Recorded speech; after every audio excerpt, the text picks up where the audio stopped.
Secunderabad paradise హోటల్లో అగ్ని ప్రమాదం జరిగింది. దీంతో హోటల్ సిబ్బందితో పాటు కస్టమర్లు బయటకు పరుగులు తీశారు. ఫైర్ ఇంజిన్తో మంటలు ఆర్పారు ఫైర్ సిబ్బంది. షార్ట్ సర్క్యూట్తో కిచెన్లో మంటలు చెలరేగాయన్నారు fire officers.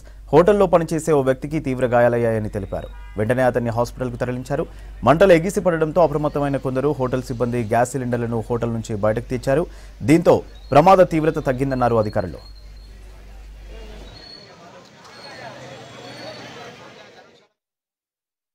Paradise hotel Secunderabad ఇక్కడ జనరేటర్ రూమ్లో కొద్దిగా హీట్తోనే ఫైర్ అయింది.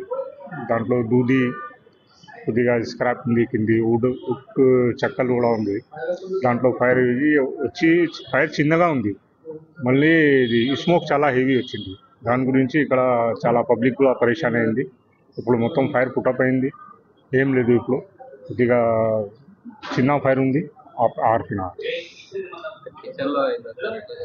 కిచెన్లో ఏం లేదు, ఇది జనరేటర్ రూమ్లో అది హీట్ అయింది. హీట్ అయితే ఇది కింద పేపర్స్ ఉంది, వుడ్ వేస్టేజ్ ఎక్కువ ఉంది. అది దాంట్లో ఫైర్ అయింది, హీట్తోనే ఫైర్ అయింది. షార్ట్ సర్క్యూట్ ఏం లేదు. ఇది జనరేటర్ చాలా హీట్ అయింది. ఇది ఒక 2 days నుంచి ఇది హీట్ ఎక్కువ అవుతుంది.